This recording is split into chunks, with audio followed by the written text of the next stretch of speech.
मूर्खों, मुझे किसी बंदे का, किसी व्यक्ति का, किसी पास्टर का कोई भय नहीं है। एक पर्सन कहता है, हे कुत्तों से सावधान रहो। किसको कह रहे हैं? कुत्तों। पता किसको बोला उसने? क्रिश्चियन। और जो कोई कहेगा अरे मूर्ख, वह नरक की आग के दंड के योग्य होगा। तो ये तो प्रभु यीशु मसीह ने कहा है। Praise the Lord. सभी को जय मसीह के। आप इस वीडियो को छोड़कर ना जाए। आज मसीहों में बहुत कंट्रोवर्सी चल रहा है। पास्टर सुखपाल राणा जी ने क्या बोला है, आप इस वीडियो को देखें। कुछ बातों को कहे थे जो गौरव प्रधान, जिन्हें माबूदों के आगे घुटने टेक दिए थे, तो उन्होंने कुछ बोला था जिसकी वजह से काफ़ी कंट्रोवर्सी बढ़ गया है। अंकुर डुरुला ने कुछ बातों कह दिया जिसकी वजह से पास्टर सुखपाल राणा जी ने, इन्होंने भी कुछ वचनों के द्वारा बहुत अच्छी बात कहा है। बाकी आप सबका क्या कहना है, अपना राय कमेंट में जरूर दें। और मसीह लोग एक दूसरे से लड़े नहीं और मसीह के प्रेम में बढ़े, क्योंकि परमेश्वर का वचन कहता है कि भविष्यवाणियां हो तो समाप्त हो जाएगी, भाषाएं हो तो जाती रहेगी, पर प्रेम हमेशा बना रहेगा। इसलिए एक दूसरे से प्रेम रखें और मसीह के प्रेम में आगे बढ़ें। अपना राय कमेंट में जरूर दें और इस वीडियो का पूरा जरूर देखें। कि हमारे लोग क्या कर रहे हैं। आप जानते हो पंजाब में क्रिश्चियन कंट्रोवर्सी, मुझे तो ऐसे फील हो रहा है जैसे पाकिस्तान के साथ फिर जैसे युद्ध नहीं है वैसा कुछ हो गया शुरू।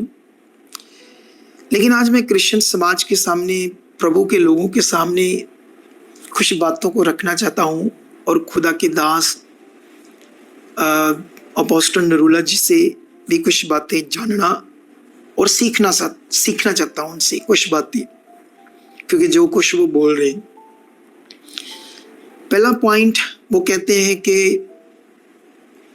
अधूरा जो ज्ञान है इन मूर्खों के पास, इन्हें कुछ नहीं आता, क्योंकि इन मूर्खों के पास अधूरा ज्ञान है। फिर कभी कभी मूर्ख भी कहते हैं प्रभु के दासों को, कभी कभी कहते हैं कि ये जो क्रिश्चियंस हैं ये कुत्ते हैं। ये दोनों आपके स्टेटमेंट है। हम मूर्खों, मुझे किसी बंदे का, किसी व्यक्ति का, किसी पास्टर का कोई भय नहीं है। एक पर्सन कहता है, हे कुत्तों से सावधान रहो। किसको कह रहे हैं? कुत्तों। पता किसको बोला उसने? क्रिश्चियन। ये वीडियो देखा आपने अभी। लेकिन जब हम ये फिलिपियों का ये वचन पढ़ते हैं तो मैं थोड़ा सा प्रभु के दास से ये सीखना चाहता हूं कि यहाँ पर फिलिपियों 3:2 में लिखा, कुत्तों से चौकस रहो, उन बुरे काम करने वालों से चौकस रहो, उन काट कूट करने वालों से चौकस रहो। एक्चुअली प्रेरित पौल ने ये वचन यहूदियों के बारे में लिखा था, क्योंकि वो लोगों को जबरदस्ती इस शिक्षा को थोप रहे थे कि तुम्हारा खतना, प्राइवेट पार्ट का जो आगे का जो मांस होता है उसको काटना। तो इसलिए उसने उनको ये बात कही और वो कई बातों में गलत थी, ठीक है। तो इसलिए उन्हें क्या कहा, उन यहूदियों के लिए लिखा ये, क्योंकि यहूदी खतना करवा रहे थे। नीचे पढ़कर देखो।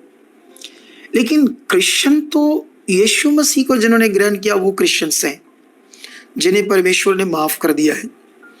उनके लिए तो ऐसा बुरा कुछ भी प्रेरित पौल ने नहीं लिखा। लेकिन आप कहते हो कि हमारे पास हम मूर्ख हैं, अधूरा ज्ञान है। अच्छा, एक वचन और मैं सीखना चाहता हूं आपसे, मत्ती का 5 अध्याय और उसका 22 वचन। परंतु मैं तुमसे कहता हूं, यीशु मसीह हमारे के मुंह के वचन है, यीशु जी के, जो कोई अपने भाई पर क्रोध करेगा वह कचहरी में दंड के योग्य होगा, और जो कोई अपने भाई को निकम्मा कहेगा वह महासभा के दंड के योग्य होगा, और जो कोई कहेगा अरे मूर्ख, वह नरक की आग के दंड के योग्य होगा।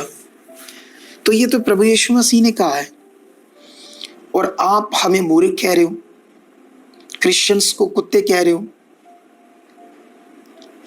हर एक को बात रखने का हक है। हर कोई भी किसी विषय के लिए